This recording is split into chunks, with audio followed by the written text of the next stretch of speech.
Statement, the Prime Minister. Thank you, Mr. Speaker. With permission, I would like to make a statement on last week's European Council, which focused on the migration crisis affecting continental Europe. Mr. Speaker, the biggest single cause has of course been the war in Syria and the brutality of the Assad regime. But we've also seen huge growth in people coming to southern Europe from Afghanistan, Pakistan and North Africa, all facilitated by the rapid growth of criminal networks of people smugglers. There are over 8,000 migrants still arriving in Greece every week, and there are signs that the numbers using the central Mediterranean route are on the rise again. So far, 10,000 have come this year. Of course, because of our special status in the European Union, Britain is not part of the Schengen open border arrangements, and we're not going to be joining. We have our own border controls, and they apply to everyone trying to enter our country, including EU citizens. So people cannot travel through Greece or Italy onward to continental Europe and into Britain, and that will not change. But it is in our national interest to help our European partners deal effectively with this enormous and destabilising challenge. We have argued for a consistent and clear approach right from the start, ending the conflict in Syria, supporting the refugees in the region, securing Europe's borders, taking refugees directly from the camps and the neighbouring countries but not from Europe, cracking down on people smuggling gangs. Now, this approach of focusing on the problem upstream has now been universally accepted in Europe, and at this Council it was taken forwards with a comprehensive plan for the first time. Now, as part of this plan, the Council agreed to stop migrants from leaving Turkey in the first place, to intercept those that do leave while they're at sea, turning back their boats, and to return back to Turkey those that make it to Greece. There can be no guarantee of success, but if this plan is properly and fully implemented, in my view, it will be the best chance to make a difference. For the first time, we have a plan that breaks the business model of the people smugglers by breaking the link between getting in a boat and getting settlement in Europe. Now, Mr. Speaker, I want to be clear about what Britain is doing and what we are not doing as a result of this plan. What we are doing is contributing our expertise and our skilled officials to help with the large-scale operation now underway. Royal Fleet Auxiliary Ship Mounts Bay and Border Force vessels are already patrolling the Aegean. British asylum experts and interpreters are already working in Greece to help them process individual cases. And at the Council, I said that Britain stand ready to do even more to support these efforts. Above all, what is needed and what we've been pushing for is a detailed plan to implement this agreement and to ensure that all the offers of support that are coming from around Europe are properly coordinated. Our share of the additional money, which will go to helping refugees in Turkey under this agreement, will come from our existing aid budget. But, Mr. Speaker, let me also be clear about what we're not doing. First, we are not giving visa-free access for Turks coming to the UK. Schengen countries are planning to give visa-free access to Turks, but because we're not part of Schengen, we're not bound by their decision. We've made our own decision, which is to maintain our own borders, and we will not be giving that visa-free access. Second, visa-free access to Schengen countries will not mean a backdoor route to Britain. As the House knows, visa-free access only means the right to visit. It does not mean a right to work. It does not mean a right to settle. Just because, for instance, British citizens can enjoy visa-free travel for holidays to America does not mean they can work, let alone settle there. Neither will this give Turkish citizens those rights in the EU. Third, we will not be taking more refugees as a result of this deal. A number of Syrians who are in camps in Turkey will be resettled into the Schengen countries of the EU. But again, that does not apply to Britain. We've already got our resettlement programme and we're delivering on it. We said we'd resettle 20,000 Syrian refugees over this Parliament, taking them directly from the camps, and that is what we're doing. We promised 1,000 resettled here in time for last Christmas, and that is what we delivered. The other 27 EU countries agreed to two schemes, one to relocate 160,000 people within the EU, but by the time of last December's Council, only 208 people had been relocated, and the second to have a voluntary resettlement scheme for 22,500 from outside the EU, but by the end of last year, just 483 refugees have been resettled throughout the 27 countries. We said what we would do, and we are doing it. And, Mr. Speaker, Britain has given more money to support Syrians fleeing the war and the countries hosting them than any other European country. Indeed, we are doing more than any other country in the world, other than the United States, spending over £1 billion so far, with another £1.3 billion pledged. We are fulfilling our moral responsibility as a nation. Mr. Speaker, turning to the central Mediterranean, the EU naval operation we established last summer has had some success, with over 90 vessels destroyed and more than 50 smugglers arrested. HMS Enterprise is taking part, and we will continue her deployment throughout the summer. What is desperately needed is a government in Libya with whom we can work, so we can cooperate with the Libyan Coast Guard in Libyan waters to turn back the boats and stop the smugglers there too. There is now a new Prime Minister and a government we have recognised as the sole legitimate authority in Libya. These are very early days, but we must do what we can to try and make this work. And that is why at this Council I brought together leaders from France, Germany, Italy, Spain and Malta to ensure that we're all ready to provide as much support as possible. Mr. Speaker, turning to other matters at the Council, I took the opportunity to deal with a long-standing issue we've had about the VAT rate on sanitary products. We have had some EU-wide VAT rules in order to make the single market work, but the system has been far too inflexible, and this causes understandable frustration. We said we'd get this changed, and that is exactly what we've done. The Council conclusions confirm that the European Commission will produce a proposal in the next few days to allow countries to extend the number of zero rates for VAT, including on sanitary products. This is an important breakthrough. It means that Britain will be able to have a zero rate for sanitary products, meaning the end of the tampon tax. And on this basis, the government will be accepting both the amendments put down to the Finance Bill tomorrow night.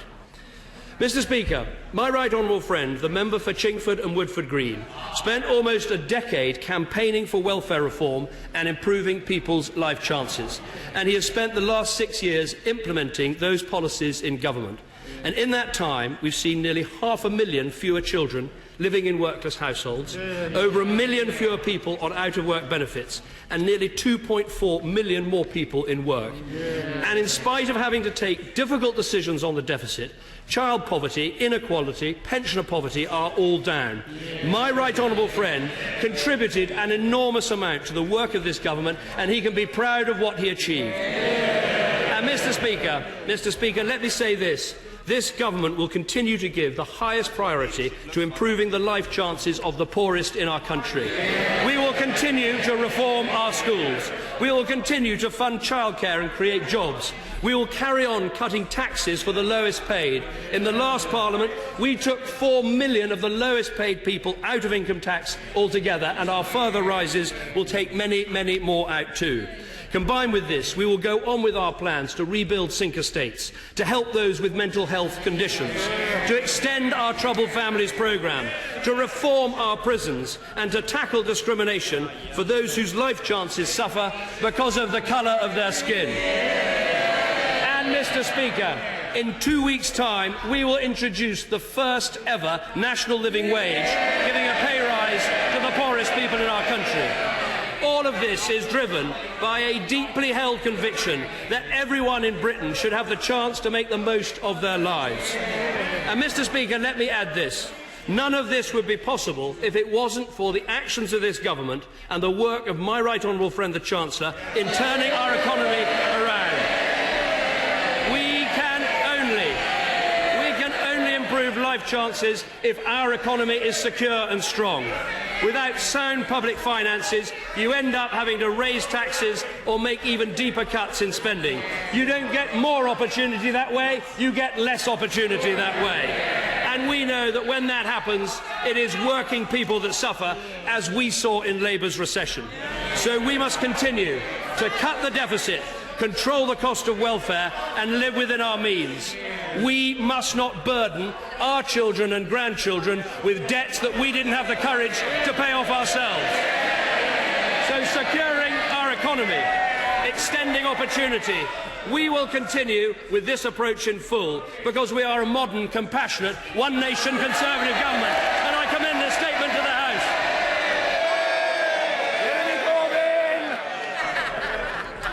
Thank you, Mr. Speaker, and I should say I'd like to thank the Prime Minister for an advance copy of about half of his statement.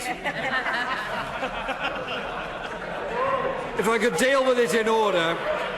First of all, Mr. Speaker, The refugee crisis that Europe faces at the present time is the largest since the end of the Second World War.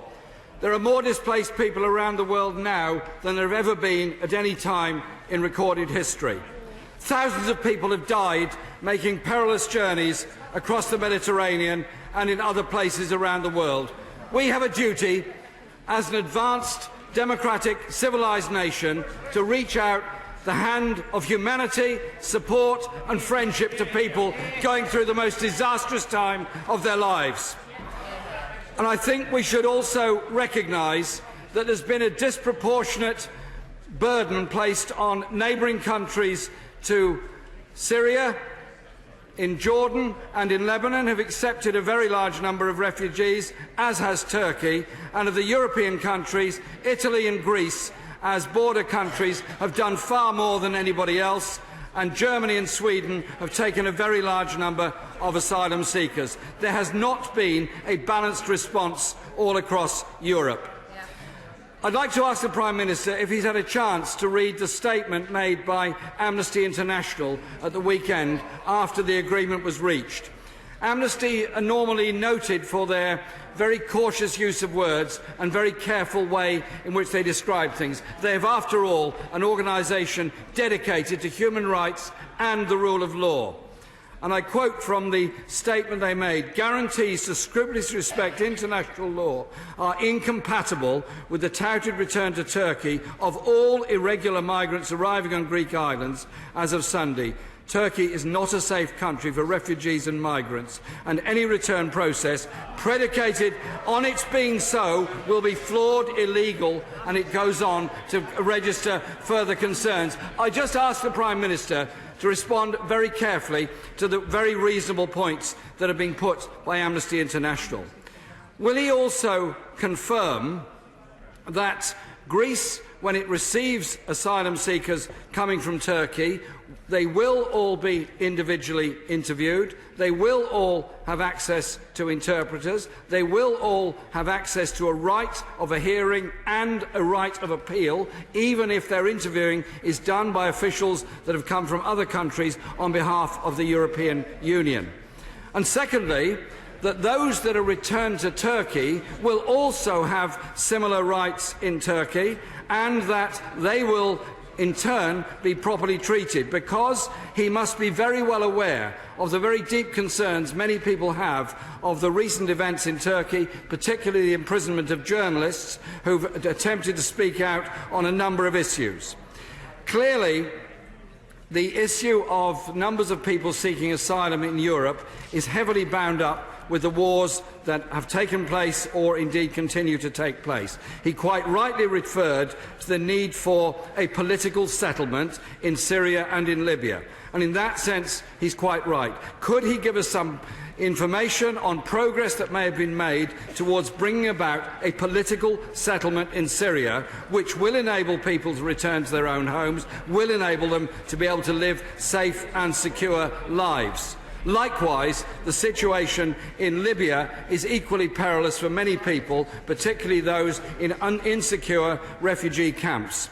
He'll be well aware that many of those that seek asylum in other countries make, as I said, perilous journeys. They also end up in refugee camps with very limited facilities, despite the great work by volunteers. I visited the camps in Calais and Dunkirk, which are in an appalling situation, and those people are in a very perilous situation. They are all humans to whom we must reach out a hand of friendship and support. Now, I recognise that the British government has paid a great deal of money through DFID to support refugee camps and refugees around the world. I recognise the work that the Royal Navy has done in plucking people from the sea and saving them from drowning in the ocean. I recognise those things. But the Prime Minister still seems to be stuck in the narrative of saying that Britain will only accept 20,000 refugees over the next 4 years, and they will be brought from camps in the region rather than the problem faced by many of those refugees who are travelling across Europe at the present time and stuck. Can we not, for once please, Prime Minister, for once, cooperate with every other European country on providing a European-wide response to the crisis that is engulfing the lives of so many people, rather than trying to avoid what I believe to be our responsibilities in this respect. Mr. Speaker, when the Prime Minister gave me his advance copy of about half his statement, he went on to talk about the VAT on sanitary products and one or two other issues, and then delivered us a much longer speech on many other things. Can I just say, first of all, I think the House should pay great tribute to my friend, the member for Dewsbury, for the work that she has done on trying to eliminate this unfair tax. But I say to the Prime Minister, he has come here today. The Secretary of State for Work and Pensions is here today. Practically every other Cabinet Minister is here today. Whatever has happened to the Chancellor of the Exchequer? Where is he today? Because could he not, instead of covering up for his friend, ask him if he'd be kind enough to come along to the House and explain why, for the first time in my memory in Parliament, a government's budget has fallen apart within 2 days of its delivery, and there's an enormous hole in it, and the enormous hole is brought about by possibly a temporary retreat on the issue of personal independence payments. But can he guarantee us there's going to be no further cuts in the DWP budget and more people with disabilities facing more cuts as the years go on? Or could he instead tell us why he's still defending a budget that has inequality at its core, that has a tax on the disabled and the poorest in our country at its core, and gives tax relief to the richest and the biggest corporations in this country? The budget has a big hole in it. It's really up to the Prime Minister to persuade his great friend, the Chancellor of the Exchequer, to either come here and explain how he's going to fill that hole, or perhaps he should consider his position and look for something else to do, because clearly he hasn't been very successful at producing a balanced budget in the interests of everyone in this country, particularly those with disabilities. Well, let me thank the right honourable gentleman for his response. I mean, first of all, on the refugee issue, he says we have a duty to help, and he's right, and we have helped. We have spent billions of pounds supporting refugees in refugee camps, more than any other European country. The Royal Navy has helped in huge measure, as he said, pick people out of the sea, saving countless lives. And of course, we are taking 20,000 refugees from the neighbouring countries. And when you look at the figures, what other European countries have done, we've put in place that plan and delivered it far faster than many other, indeed most other European countries. Now, the second point he raised was about Amnesty International. He's absolutely right that we must, in this process, respect international law, and the role of the UNHCR and the Council conclusions and the agreement with Turkey make that very clear. But I don't think it's right to say that Turkey is an unsafe country for Syrian refugees. Indeed, I think that's slightly insulting to the Turks, who are currently hosting 2.6 million people who have fled Syria. So what is going to happen is those people who don't apply for asylum will be returned to Turkey immediately. Those who do will go through a rapid process, but with all the proper procedures in place. And as the agreement says, all irregular migrants will be returned to Turkey because it is a safe country for those refugees. For anyone it isn't safe for, then of course that is different.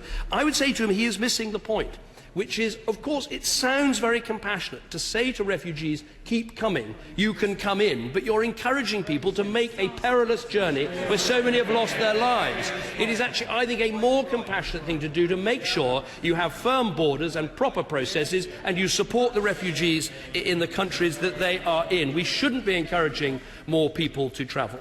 Now, he asked about the Syrian peace process. I can tell him that the ceasefire is holding better, I think, than people expected, and so as a result the talks are still underway and we are hopeful of progress, but it will be slow and difficult. In Libya, as I've said, there is a new Prime Minister, and the Foreign Secretary spoke to him over the weekend, and we're going to give every support we can for the reasons he gives. He asked questions about Calais, and let me say this to him. Of course, everyone is disturbed by the pictures of what happens in Calais and in those camps, but there is a very simple answer for those people, which is that France is a safe country. And if they want asylum, they should apply for asylum in France. And if there are children in those camps who have direct family in Britain, they can apply for asylum in France and, under the Dublin Convention, join their family here in Britain. We shouldn't be doing anything to discourage people from taking that correct step. In terms of his question about will we take people from inside Europe, I don't think that is the right answer. I would argue that the approach the Home Secretary and I set out almost a year ago of tackling this problem upstream, concentrating on borders, taking migrants from taking asylum seekers from the refugee camps rather than inside Europe, is a better approach that more and more countries in Europe can now see the merits of. He asked, though, is it a European plan? Yes, it is, and we're part of it. We were one of the important countries there at this Council arguing to get this deal done and to implement it properly, because while it has many imperfections, it is our best hope of trying to stem this tide of people coming towards Europe and all the misery that is causing and bringing. On the issue of the tampon tax, sorry, I should have paid tribute to the Honourable Member for Dewsbury for the very hard work done, and I'm delighted we've now got this proposal coming forward. In terms of the Chancellor of the Exchequer, he will be in the House tomorrow winding up the budget debate. You've got the First Lord of the Treasury today. You're going to have the Second Lord of the Treasury tomorrow. And when it comes to holes in the budget, we could perhaps hear from the Time Lords that sit opposite, because they left us the biggest black hole there ever was. When I became Prime Minister, we had an 11% budget deficit forecast. That was the biggest budget deficit anywhere. And as for the budget, let me remind him, this budget increased funding for our schools. This budget took more low-paid people out of income tax. This budget froze fuel duty to help hard-working people. This budget helped the poorest in our country to save. This budget backed small business, and that's why it's going to strengthen the economy and make sure we have a fairer society. Crispin Blunt. The fifth point of the Council conclusions says that the EU reiterates that it expects Turkey to respect the highest standards when it comes to democracy, rule of law, respect to fundamental freedoms, including freedom of expression. Any reference to this was absent from the accompanying EU-Turkey statement. How many Kurds have to be killed by the Turkish security forces before we no longer regard Turkey as a first country of asylum or safer third country, not least for Syrian Kurds?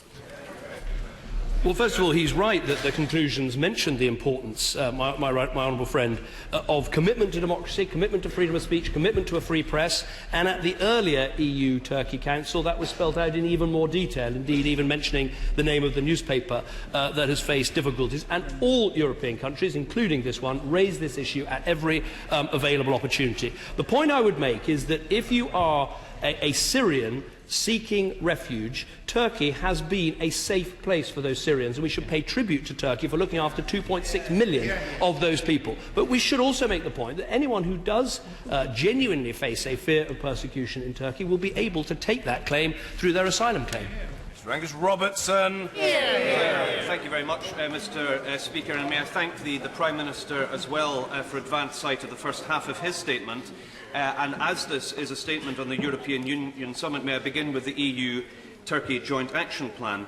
The statement had much to say about Turkey, about Greece, about refugees from Syria and elsewhere, on the impact and the management of migration to the Schengen zone countries. In the Prime Minister's statement, I counted a record 12 things the UK is not going to do. So given the projection of refugee numbers for this year, what will it take for the UK to review its 20,000 limit on accepting refugees? With the attempts to to close the West Balkan route for refugees, can the Prime Minister update us what this will mean for attempted crossings from Libya? Last week in Prime Minister's questions, I asked about UK plans to send troops to Libya, and the Prime Minister chose his words very carefully. He said, and I quote, he had no plans to send conventional forces to Libya. Will the Prime Minister acknowledge that he has a policy of neither confirming nor denying the presence of special forces? Would he also confirm that operations conducted by special forces are not subject to parliamentary oversight by either the Intelligence and Security Committee or the Defence Select committee. On VAT and sanitary products, we very much welcome this agreement. It would be gracious of the Prime Minister to thank my colleague, the member for Glasgow Central, who was the first member of this House to table amendments to the finance bill, and tribute should be paid to all members across this House, across all parties, who campaigned for this welcome change. Mr. Speaker, on the second half of the Prime Minister's statement on the civil war within the government, will the Prime Minister confirm that he, the Chancellor of the Exchequer, the Secretary of State for Scotland and his whole Cabinet agreed last week to cut support for the disabled by £4.3 billion, whilst at the same time handing a tax cut to the very wealthy?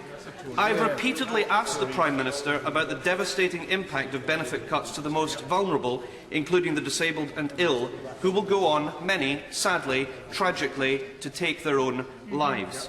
Does the Prime Minister understand that people watching the ongoing fallout in the Conservative Party are totally horrified that more time is spent talking about the jobs of Tory ministers rather than the impact of his damaging policies on the weakest in society?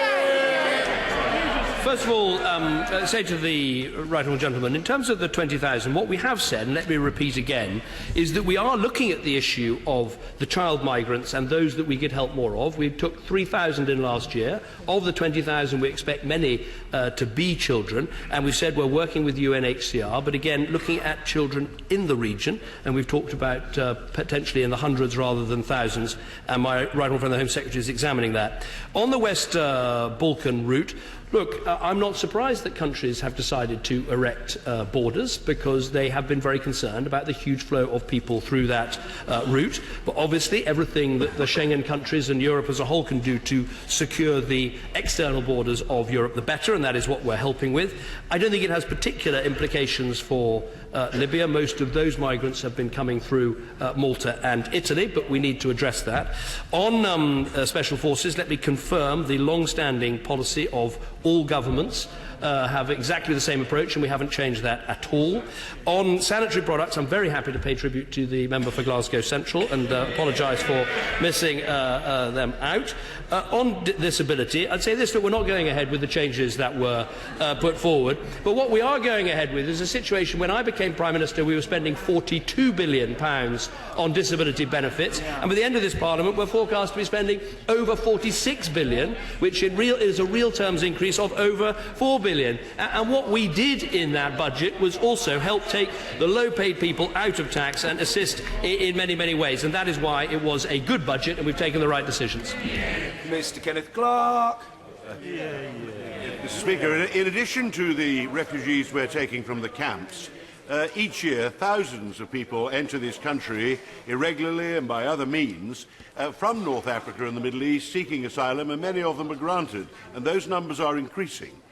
Does the Prime Minister therefore agree with me that it's a complete mistake to regard the current grave crisis over migration as somehow something apart from the United Kingdom, if only we were not in the European Union, and that actually it's in the British interest that he continues to play, an active and leading role in these European Council discussions to try to achieve a solution to the external European border and how we're going to deal with genuine migrants in civilised conditions and return those who have no claim to come. And would he continue to commit to the European effort, the Navy, the aid money, the resources we're giving, together with his diplomatic and political efforts? Well, I thank my right honourable friend for his remarks. I mean, he's right that, whether we are in the European Union or out of the European Union, there is still a migration crisis affecting the continent of Europe, and that does have knock-on effects to us. The more people that come, the more people who end up at Calais, and the greater the problem that we have. And I would argue we do have the best of both worlds, because we're sat round the table trying to solve this problem, and I think good progress has been made, but because we're not in Schengen, we're not in these resettlement schemes, we keep our own decisions about borders and about visas and all the rest of it. But clearly it does benefit us to cooperate. So we should continue to do that and continue to recognise that Britain can bring its experience to bear, helping our friends in Greece who face a real crisis now in their country, and they deserve our assistance and help. Mr. Tim Farron. you, Mr. Speaker. Can I thank the Prime Minister for his statement and for his somewhat revised and lengthier assessment of the merits of the Right Honourable Member for Chingford. Let's be clear, though. The Turkey-EU deal is the result of failure by European leaders, including our own Prime Minister, to develop safe, sustainable and humane routes for refugees who are fleeing for their lives. It is inoperable, may well be illegal, and puts politics and public image above protecting human lives. Given the Prime Minister is today at pains to stress that he is a compassionate Conservative, will he show some compassion to the 43,000 people currently stuck in Greece, including 20,000 children, and offer sanctuary to some of them, in particular those incredibly vulnerable unaccompanied children and families with babies? I have to say I profoundly disagree with the Right Honourable Gentleman. The idea that if we had found safe routes for people to come to Europe, then somehow the whole people smuggling, the criminal gangs and the mass movement of people would have come to an end, I think is complete and utter nonsense. And you have to have some hard borders. A country is responsible for having its borders, and if you're the external country to the European Union, you are particularly responsible for your border. So that combination of harder border controls, but compassion in helping refugees in the region, that is the right answer. We play our part by putting in the money, by taking the 20,000 refugees, but the idea that you open up safe routes and the whole problem will be solved, I think is complete nonsense. Ah, yes. Sir William Cash. Thank you, Mr. Speaker. Given the extraordinary difficulties that have occurred in regard to the Charter of Fundamental Rights, and also the human rights and the asylum laws, how does my right honourable friend propose that the Turkey deal will be legally, let alone politically, enforceable? Well, it is the view of the legal advisor to the European Council that what's being proposed is legal. Is it difficult to achieve? Yes, absolutely it is, because you have to consider each case individually. But is it possible, if you designate Turkey as a safe country for Syrian refugees, to return people there? Then yes, it is possible. And I would say if you look at problems we've had with mass movements of people over the years, you have to have a set of measures that break the link between getting in a boat and getting settlement. Until you do that, you're basically unable to deal with the crisis. That's what Europe has now set out to do, and we should encourage them in that goal. Keith Vaz. I agree with the Prime Minister. Progress has been made, but it's come at a cost. Turkey will be getting €3 billion, and they've asked for another €3 billion by the end of 2018. Greece, on the other hand, which has to process, house and return these migrants, have not been pledged any additional resources. Does he agree with me that what we need to do next is to take preventative action through Frontex to stop the criminal gangs exploiting those migrants who come now from different routes? Well, I'm grateful to what the honourable gentleman says. I mean, I would argue, first of all, the money that's going to Turkey is not money for Turkey. It is money for Syrian refugees in Turkey and for them to make sure they're properly looked after. We have given support to Greece. There is a European programme to help. But above all, what Greece needs is support from experts, translators, asylum expertise, which all of the main countries in Europe are now offering to provide. And what is required is a plan to make sure that they get what they need. I think help in kind will probably be more useful for firming up the Greek system than actually just giving them money. Order. Pressure on time requires brevity, in my experience, unfailingly represented by Mr. John Redwood. Speaker, given the obvious difficulty in unifying the very varied economies and societies of the current EU, why is now a good time to accelerate possible Turkish membership? Well, I think the issue here is there is no... it's not remotely on the cards for this to happen for many, many years to come. Every country has a veto at every stage, including this country. The French, for instance, have said that they will hold a referendum on Turkish membership, and 75% of the French public don't want Turkey to join. But the process of applying and opening these chapters and going through things like press freedom and human rights, the independence of the judiciary and so on and such like, for many countries looking towards Europe, it has been a good and useful process, and that's how we should see it. Mr. Pat McFadden. Since the Bloomberg speech, the Prime Minister's whole European strategy has been governed by trying to manage the divisions in his own party on this issue. Given the events of recent days, could he update the House on how that effort is going? What I would say to the right honourable gentleman, who speaks a lot of sense, in my view, about this issue, is that this country has to make a decision. Frankly, it's not just one political party or another political party that has people on both sides of this argument. The country, I think it's time for us to have this debate, to look at the advantages of staying, to look at the risks on both sides, and then to make a decision. Now, I'm very clear about what that decision should be. But you cannot hold a country inside an organisation against its will. And I think it's time again to put that question to the British people. I will campaign enthusiastically for remaining, not least after the agreements that I've achieved, but it's for others to set out their arguments. But as Democrats in this House of Commons, we shouldn't be frightened of the will of the people. Mr. Peter Lilly. Has my right honourable friend noticed that the £3.5 billion savings that on benefits for disabled people, which the Chancellor needed to find, is exactly equal to the planned increase since his previous budget in our EU contributions over this Parliament? Given his success in persuading our partners to be flexible over VAT, could he now challenge them, most of whom are not seeing any increase in their contributions, to forego our increase? Since the British people will not take kindly to the idea that we must cut benefits to vulnerable people in order to hand over every penny to the EU.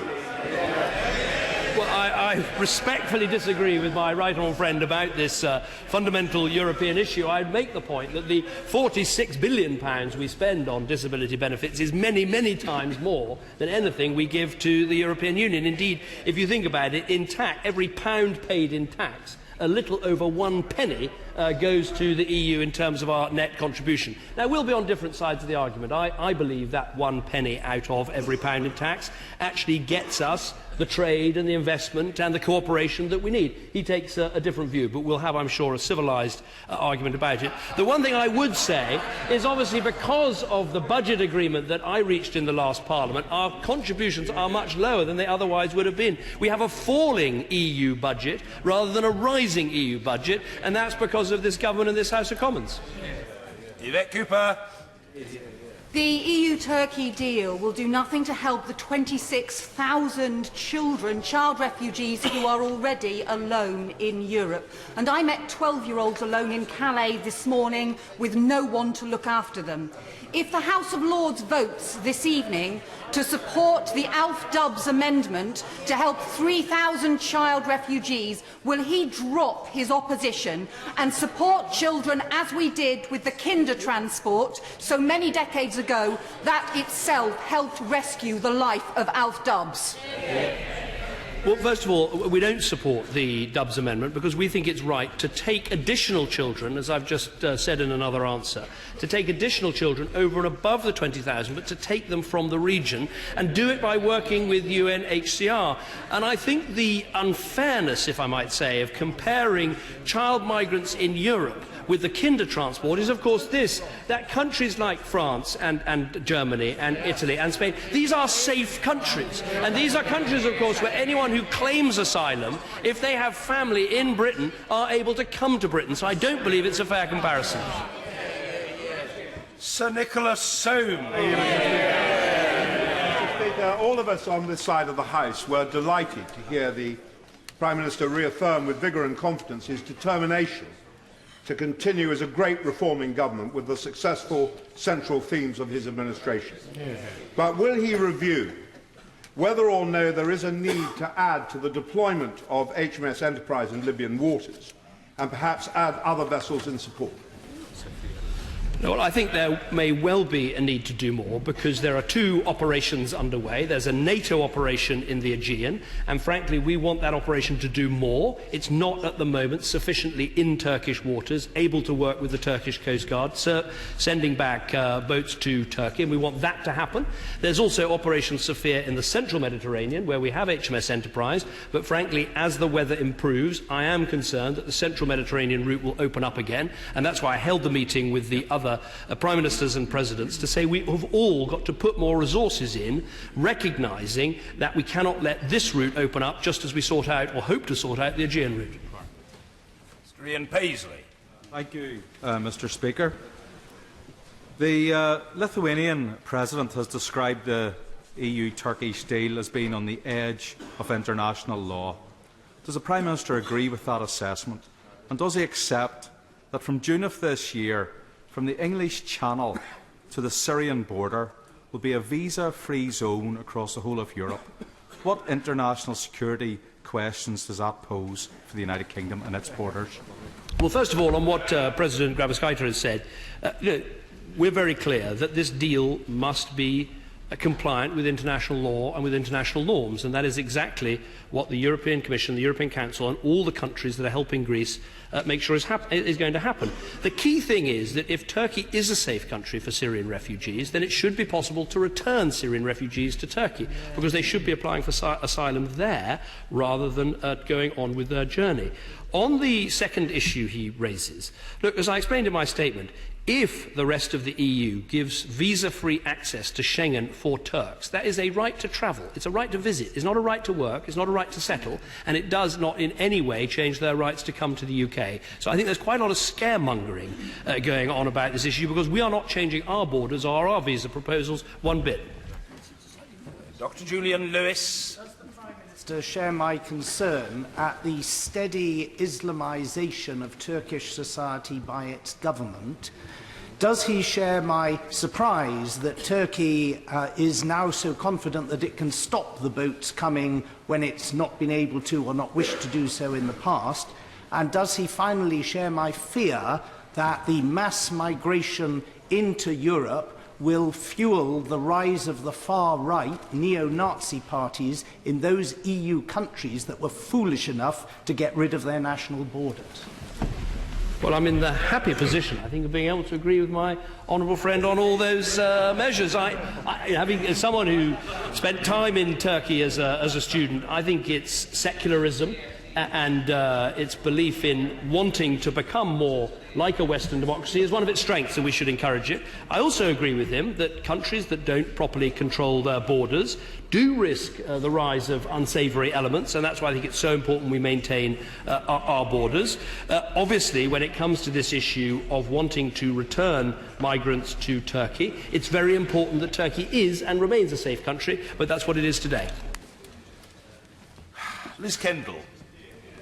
Mr. Speaker, the Prime Minister says he's a compassionate Conservative leading a one-nation government. So how does he feel when a former leader of his party, a member of his cabinet for 6 years, says this simply isn't true? Well, obviously, we've worked very closely together for the last 6 years, and I'm very proud of the things that we've done together, because it is this government that's lifted almost 4 million people out of income tax. It's this government that's seen an increase in disability benefit. Above all, it's this government, and a lot thanks to the hard work of the Honourable Member for Chingford and Woodford Green, is because of the growing economy and the changes to welfare, we've seen 2.4 million people get work in our country. And behind those statistics are human beings who are able to put food on the table and have a better life for their families because of the work that we've done together. Now, I'm sad that he has left the government, but I can guarantee the work of being a compassionate Conservative government will continue. Keith Simpson. Given the nature of the terrorist threat, does not my right honourable friend agree with me how important it is that the European countries' intelligence and security agencies cooperate fully with ours in defeating terrorism, and also that it is absurd to suggest that membership of the EU is likely to result in terrorist attacks on the United Kingdom? It is important that our agencies work together. And on the whole, that will be on a bilateral basis. But it is worth understanding that in the modern European Union, there are a series of mechanisms about criminal records, about border information, about watch lists, about passenger name records, all of which help to keep us safer than we would otherwise be. Now, I want to be completely fair. Obviously, if we left the European Union, you could try and negotiate your way back into some of those things, but it would take time, and it does beg the question, if you want to get back into them, why are you getting out of them? Christopher Leslie. Will the Prime Minister now justify that near £3 billion giveaway in capital gains tax for the wealthy? I think it's right to cut capital gains tax because we want to have an enterprising economy where entrepreneurs want to get out there, set up businesses, create wealth and create jobs to generate the tax revenues that pay for the health service and the schools that we want for our country. I note that the capital gains tax rate at 20% will actually be a little bit higher than when he was last in government. And actually, because we're not cutting it for carried interest, we won't have the absurd situation we had when he was in government, where you had people working in the city who were paying less tax than the people who clean their offices. Mrs. Anne Main. Thank you very much, Mr. Speaker. The Prime Minister just sought to reassure my friend, the Right Honourable Gentleman of Wokingham, that the accession of Turkey was a very long way off. Is this uncertainty what staying in looks like? I've described the situation as best I can. For any new accession, there's a veto by every country at every stage. And the situation as I see it, if you look at countries, and I mentioned, for instance, France, there's no prospect of the French allowing full Turkish membership of the EU. So I think in this debate that we're having about Europe, and she and I, unfortunately, will be on opposite sides of the debate, but it will be a civilised debate, I promise. I want to try and get rid of any of the potential scares on any side of the argument. Let's argue about what's actually going to happen, rather than things that aren't going to happen. Mr. Paul Flynn. There's merit in selecting asylum seekers in greatest need. These people will have the most serious health problems, some of them lifelong health problems. Will he agree to compensate those authorities that take the asylum seekers in fully, and in the interest of the asylum seekers and local community, will he help to spread the asylum seekers fairly throughout the country? And could he tell the House how many his constituency had last year and how many he expects to welcome this year? First of all, I think the honourable gentleman is right that by selecting the 20,000 from the refugee camps with organisations like UNHCR, we can try to choose people who are vulnerable, who may have disabilities or other issues that we'll really be able to help them with here in a very civilised country like the United Kingdom. On the issue of helping local authorities, you've got the DFID money in year one, and we're coming forward with this package for subsequent years. In terms of my own constituency, a number of families have been resettled. I don't have the number off the top of my head, but I agree with him that we want to encourage more local authorities to come forward, and that's where my right honourable friend, the honourable friend, the member for Watford, is working so hard. Damien Green. Thank you, Mr. Speaker. Many of us were delighted to hear the Prime Minister recommit himself to running a one-nation Conservative government, which is what the country voted for only last May. On the issue of refugees, would he agree with me that it's increasingly clear that this terrible crisis can only be solved by collective action at a European level? And will he commit the British government to continue to play a leading and constructive role in facing this crisis? Well, I thank my right honourable friend for what he says. It does require collective action because the scale of the challenge is so great that it needs the Greek border to be harder and more efficiently run. That requires assistance from other countries. It also does require, in my view, the presence of military assets, including NATO assets in the eastern Mediterranean, other assets in the central Mediterranean, to help the civilian authorities with the work they do. And where Britain can bring a lot of experience and heft to this is as Europe's leading military power, as a great expert in how to deal with asylum applications and processes and all the complicated legalities. We're well placed to help on every front. Paula Sheriff. Thank you, Mr. Speaker. I'd like to thank the Prime Minister for what he said about the so-called tampon tax. This is a great victory for all who have campaigned on this issue, and I'm sure the whole House will congratulate Laura Corrigan, whose petition did so much to raise awareness. Can the Prime Minister now confirm that he will accept our cross-party agreement amendment tomorrow, that we will provide for a zero rate of VAT in this year's finance bill, and that the bill will pass through this House before the referendum in June? And will he pledge that vital funding for women's services that was provided from the receipts of this VAT will continue? Mr. Speaker, I hope that today is the day that we can sign the vagina added tax to history. Can I once again pay tribute to the honourable lady, not least for that new epithet. I think that one will live on in Hansard for many years to come. I'd also like to pay tribute to the honourable member for Berwick-on-Tweed for the work that she did. We will be accepting the amendment. In terms of the timing, I'm sure that will be discussed and debated in the debate yesterday. All I can say for my part is explaining, getting over some of the language barriers on sanitary products in a 28-person European Council is something that's going to stay with me for a while. Well, I would call the honourable member for Berwick-upon-Tweed if she were standing, but she isn't, so I can't. But there you are. You've got a clue. If you stand, you'll get in. Mr. Philip Davis. Mr. Speaker, the Prime Minister has reiterated his government's support for Turkey's accession to the European Union, and in doing so helpfully pointed out that there is no status quo option in the forthcoming referendum. What assessment has he made of the effect on migration there would be from Turkey into the long term if they were to join, and any additional costs to the UK taxpayer in increased contributions to the EU if they were to join, or is he in favour of their accession to the EU at any price to the UK taxpayer? What I'd say to my honourable friend is, I think what I said earlier, there's not a remote prospect of this happening. So I don't think he has to worry about it.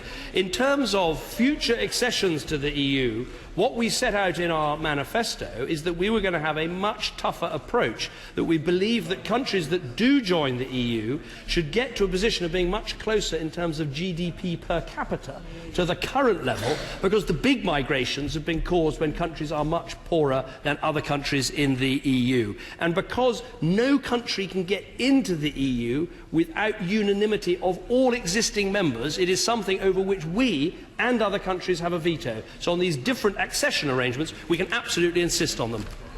Alison Thewlis. Thank you, Mr. Speaker. When I first raised the issue of the tampon tax last year, the Financial Secretary of the Treasury was quite dismissive, so I would like to commend the Government on this particular U-turn. Can I thank as well the women of this country who have put such pressure on this Government to take action on this important issue. And in that it was in the SNP's manifesto, are there any other aspects of that manifesto you'd like to help us implement? I think very grateful for the honourable lady's work on this and glad to have helped. I think she'll find it may have an impact on other European countries because, of course, there's now huge pressure on other European countries to explain their own level of tax on sanitary products, with the Irish, of course, leading the way at a 0%. In terms of the rest of the SNP manifesto, I have to say that if we implemented that in full and had an independent Scotland, it would basically bankrupt and you'd have to tax everything. Mr. Jacob Rees-Mogg. Thank you, Mr. Speaker. May I warmly welcome my right honourable friend's generous comments about my right honourable friend, the member for Chingford, who is so widely respected on these benches. Would he agree with me that two of the three greatest reforms of the government he leads are restoring fiscal rectitude and welfare reform? And can I therefore encourage him to continue with both equally? I wholeheartedly agree with my honourable friend.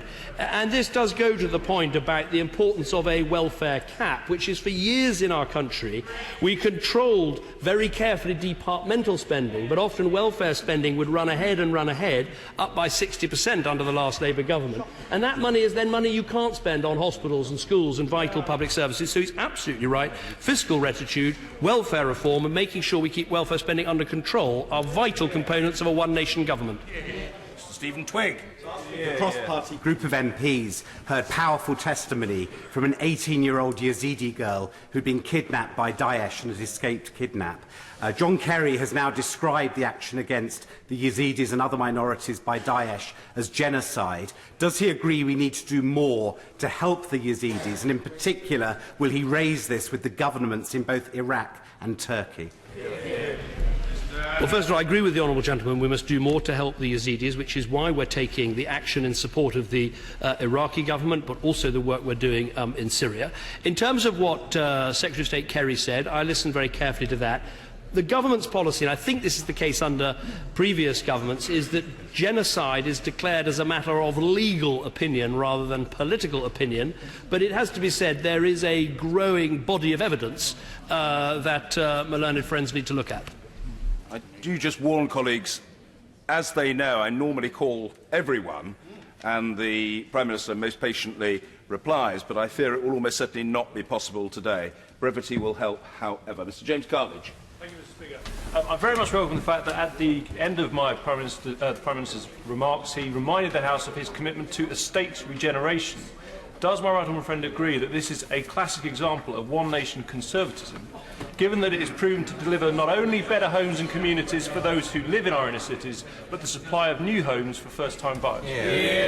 No, well, my honourable friend is absolutely right. The aim here should be to remove all of the barriers that are in the way of people progressing and making the most of their lives, and that is why regenerating estates can play a huge part, as can addressing the shortage of childcare places, improving our schools, dealing with mental health issues. All of these things are about unblocking barriers that people have to success. Dennis Skinner. Will the Prime Minister give us an assurance that, in view of the financial mess that's been created with this budget, that this will be the Chancellor of Exchequer's last budget? He's had 8 already. Only cats have 9 lives. No. Mr Andrew Tyree. Isn't it incumbent on those who don't accept the budget cuts to tell us how else they'd reduce the deficit?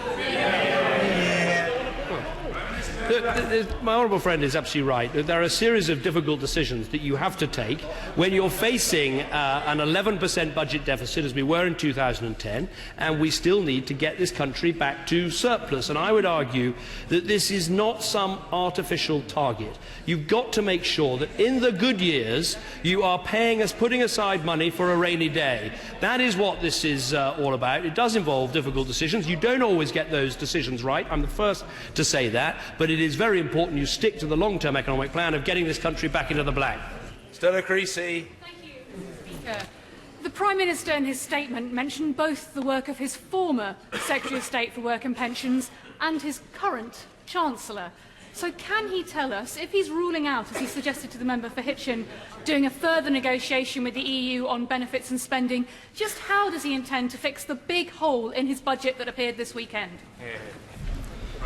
What you've seen with the budget is a very good package of measures that are going to help small businesses. They're going to get the country back to work. They're going to support our schools. The Chancellor will be here tomorrow winding up the budget debate, and at the autumn statement a new forecast will be produced and all of these issues will be addressed. Sir Edward Lee. The Prime Minister is a consummate performer at the dispatch box, and normally I understand everything he says. I don't always agree with it, but I understand. But I'm now confused by the answers given to my honourable friends for Shipley, for Wokingham and for St Albans. The government says that it backs enthusiastically Turkey's accession to the EU, and yet apparently they announce something but wish for something else. So can we get these facts right? We do want Turkey to join the EU. We do believe in free movement of people. We do want to stay in the EU, and therefore we welcome 77 million Turks living and working here. Well, the answer to that is no, because Turkey isn't part of the EU. Look, I know that in this debate, which I know is going to get very passionate, people want to raise potential concerns and worries in order to support their argument. But I have to say, when it comes to Turkey being a member of the EU, this is not remotely in prospect.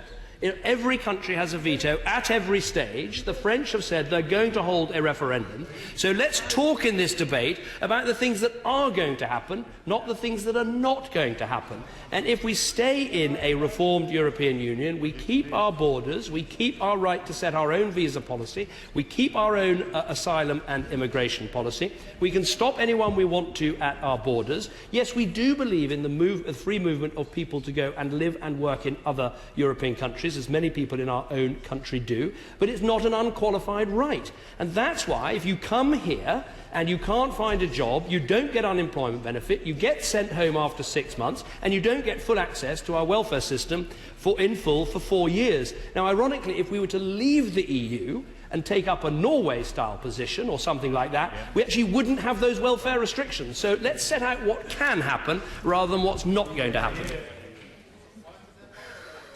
Mary Cray. taken more refugees in 2 days last year than the UK has taken in the 5 years of the Syrian civil war. So when the Prime Minister says it's better to keep refugees in the region, they look at us and they close their borders because they've taken 4 million refugees. Can the Prime Minister tell the House what monitoring we're conducting with our European and NATO allies of the ceasefire in Syria? How will violations be reported? And what is the timetable to move towards peace and democratic elections in Syria to allow those refugees to return home? Okay, lots of questions there. On the question about how we monitor the ceasefire, we are involved in the cell in Geneva that looks at that. I can't paint an entirely rosy picture, but I think that the ceasefire is better than people expected, and so as a result the peace talks are underway. On Lebanon, she's absolutely right, they've taken a huge number of refugees. They are, of course, the neighbouring country, and neighbouring countries are under an obligation to do so, and Lebanon's fulfilling its obligations. We're helping with a massive aid programme, but we're also helping the Lebanese armed forces, who are now hugely capable because of all the work the United Kingdom has done, and they are having some considerable success in making sure they keep Daesh out of their own country. Victoria Atkins. The Home Affairs Select Committee visited Europol recently to see the work done by police forces cooperating across the EU. They told us that 90% of asylum seekers in the hotspots are thought to have reached Europe with the help of human traffickers. Does my right honourable friend agree with me that we need to break these criminal gangs to stop them profiting from human tragedy? My honourable friend is absolutely right. I think already, because of the action we're starting to take, the people traffickers are seeing some of their markets more difficult to operate, and some of the costs are going up. We need to finish the job. Europol can play an important role in that, as can the National Crime Agency, and cooperating with other European partners, we've got to put these people out of business. Mr. David Winnick. On the domestic aspect of his statement, can I say to the Prime Minister that not once today has he shown understanding or why there was such a public outcry throughout the country over the government's intention to penalise the most vulnerable in our country. I have to say to him, he's becoming increasingly out of touch. What we're doing is having spent 42 billion on disability benefits when I became Prime Minister, that figure is going to go up to over 46 billion by the end of this Parliament. We will spend more on disability benefits. So if you measure compassion by the scale of the benefits paid, more in every year under this government than ever under a Labour government. So instead of coming here and castigating me, he should be castigating his own party. Now is the time for what I'd call considerate brevity. Mr. Henry Smith. Mr. Speaker, what recent discussions have been had with other NATO members about bearing down and stopping the vile people trafficking trade from Syria? Well, we're having good discussions, but frankly, we still need NATO to be able to do more.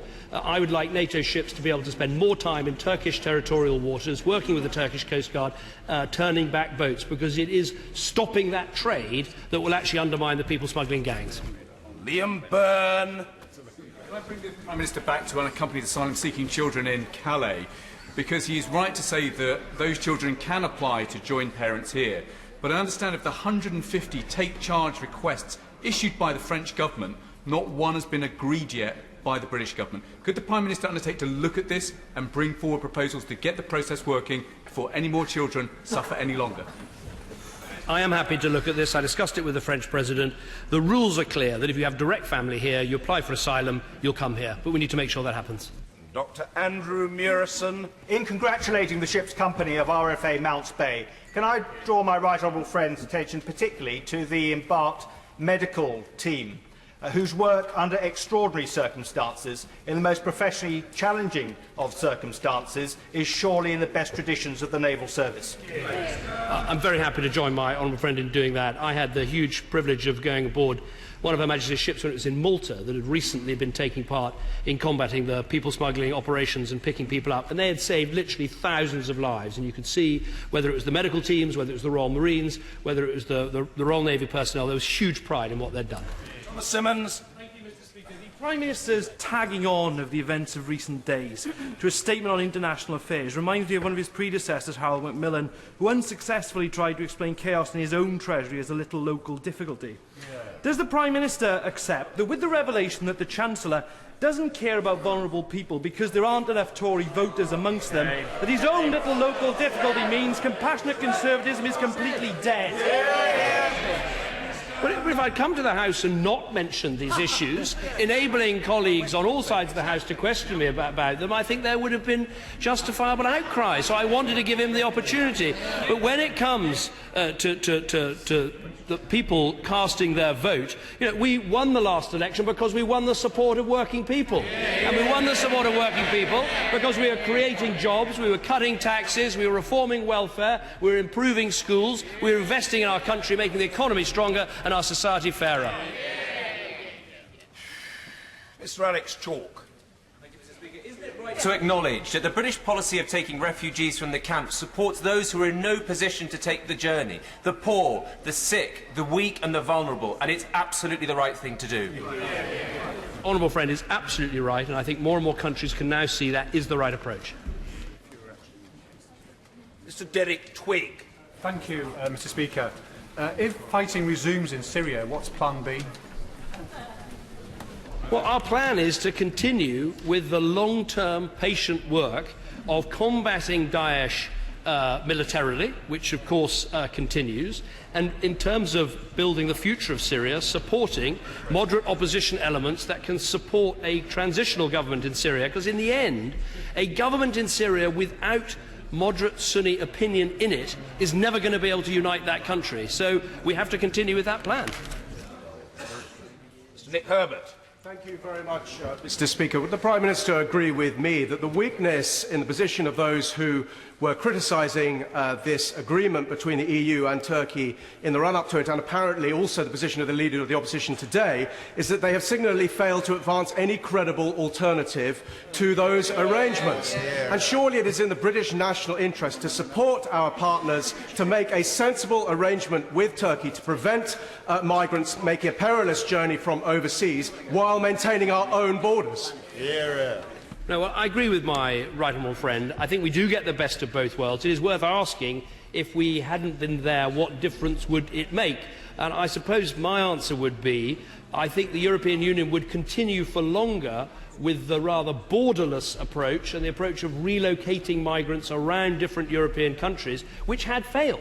And what was required was an approach that was more about looking at upstream, supporting people in the camps, finding the funding for that, hardening the external border, and breaking the link between getting in a boat and getting settlement. And I think Britain, including my right honourable friend, the Home Secretary, who's been to council meeting after council meeting, has done a huge amount to drive that agenda forward. Jack Dromey. Mr. Speaker, Angela Maher, the mother, proud mother of 2 disabled sons, rang me to say I could cry, and then she did. Why always people like us? Can the Prime Minister rule out, as Robert Meadowcroft, the Chief Executive of the Muscular Dystrophy Association, has said today, any further cuts to support for disabled people in this Parliament? Well done, Jack. Well, we are increasing the amount of money that is going to disabled people, as I've explained many times. My right honourable friend, the new Secretary of State for Work and Pensions, will set out our approach a minute ago. But we have set out in our manifesto the changes that we needed to make to get the welfare budget under control. We've made those changes, and those are the changes we're pursuing. Alberto Costa. Thank you, Mr. Speaker. Can I thank my right honourable friend for the very fair and sensible way in which he's negotiated with our EU partners on this refugee crisis. But can I ask my right honourable friend to ensure that those local authorities in the UK, such as Blaby District Council and Harborough District Council, indeed Leicestershire County Council, are properly resourced and financed if they're going to welcome some of the Syrian refugees?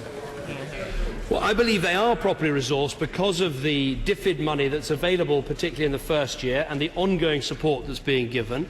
But I would encourage local councils to make the most of this opportunity. There are going to be families who are coming here who want to make a home, who will be hard-working, contribute to our communities, and I would encourage local councils to come forward with their plans. Tasmina Ahmed Sheikh Mr. Speaker, other European countries are revising the number of refugees they're taking in. Just what will it take this government to revise up the 20,000 refugees we've agreed to take, particularly since there are thousands of unaccompanied children stranded abroad who have disappeared? We have a moral obligation, surely to look after the most vulnerable in society. What I say to the Honourable Lady, if you look at the charts that the European Union is now publishing, it's perfectly apparent that Britain is doing more than the vast majority of other countries. You've got some countries that made pledges to resettle Syrian refugees who've taken one or two, or in some cases none. We're doing many more than other countries. Our system is working. Woman. Speaker, in my constituency, Boston has seen the highest level of immigration from Eastern Europe compared to anywhere else in the country. Can my right honourable friend assure me that it would be perfectly reasonable for this country, or indeed any other in Europe, to veto the accession of Turkey? Well, of course, that's the case. Every country has a veto at every stage. So the agreement to open one additional chapter in terms of Turkish accession was something that had to be agreed by every country, including Cyprus, including Greece. So a veto at every stage, and other countries have made their position perfectly clear. Caroline Flint. Could I ask the Prime Minister, when did the Right Honourable Member for Chingford and Woodford Green first speak to the Prime Minister about his concerns about pressure being put on people with disabilities to fill the gap by the deficit? Well, obviously, I received the letter from my right honourable friend on Friday afternoon on my return from the European Council. There had been prolonged discussions at the heart of government about disability benefit reform, but as I've said, we're not going ahead with those proposals. Mr. Stephen Hammond. Thank you, Mr. Speaker. I believe the real test of compassion is not opposition words but government action. Could my right honourable friend confirm that he leads a government that's taking 3.8 million out of tax, ensuring the richest are paying the high amount, created 2.4 million jobs, and is spending over 50 billion on support for the sick and the disabled? No, my honourable friend makes a good point, which is if you look at the figures and you look at what is happening to some of the poorest families in our country who are actually able now to get jobs, to get work, to pay less taxes, and will be getting a £900 a year pay rise through the national living wage. That is what's happening for those families. In terms of people at the top 1% are paying a higher percentage of income tax than they ever did under Labour, some 27% of the total. And I think with a growing economy, that means we can also build the fairer society. Mr. Angus Brendan McNeill. Thank you very much, Mr. Speaker. Amazingly, a few moments ago, I heard the Prime Minister praise an independent Ireland and in the same breath slag off Scotland, matching the same possibility Ireland has today. Now, to the matter at hand, it's claimed that this government took aim at the poor because they don't vote Tory. A wee while ago, they tried to mug Scotland for £7 billion, presumably for the very same reason. Who else does the Prime Minister have in his sights in this society? Well, I don't think the Irish based their entire case on oil revenues that then disappeared. That wasn't the plan. I seem to remember the plan was referring to $100 a barrel oil as a sort of modest mid-market. You can tell they don't like it. When you're shouting, you're losing. Mr. McNeill, I've told you before, you're an exceptionally excitable fellow. You have aspirations to statesmanship and must comport yourself accordingly. Now, an altogether more subdued tone. Lucy Fraser. It is often said that the EU is undemocratic and the laws are imposed upon us. Is the decision that the Prime Minister reports today on VAT an example about how Britain can mould and shape those rules and regulations?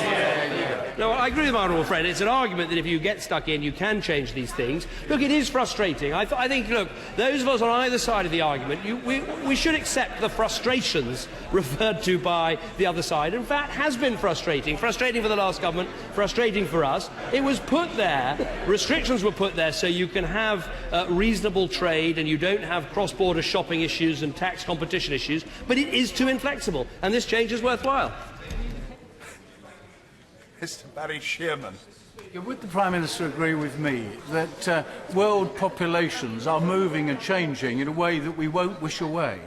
Does he agree with me We need a strong and united European Union to manage those great challenges, and without it, we will be alone and unable to help these people.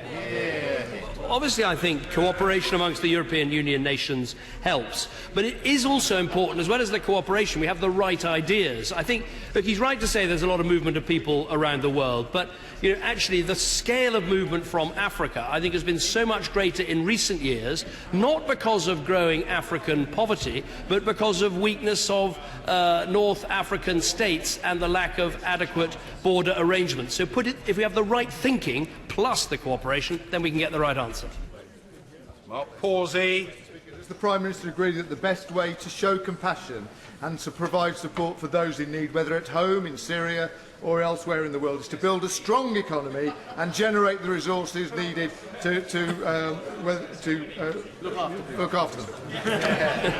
No, my honourable friend is absolutely right. You can't show your compassion unless you have a strong economy generating the revenues that our health service needs, that our schools need, and indeed that our welfare systems need. And we understand on this side of the House that compassion is a combination of getting your economy right and then making the right choices. Geraint Davis. Mr. Speaker, despite his best efforts to forge an ever closer union within his own party, there's a real risk that the UK will become decoupled from its biggest market and its most strategic ally. What impact does he think Russian bombing on Syria and tactical resignation by his cabinet have had on the appetite for Brexit in Britain? Well, I think there is a strong argument to say that at a time of international danger and difficulty, there is strength in numbers, that we should stick with our allies and friends as we confront Putin in the east of our continent and ISIL in the south. As for ever closer union amongst my colleagues, we believe in cooperation rather than uniformity. Order. As colleagues know, it's very unusual for me not to accommodate everybody, but order. Time is against us.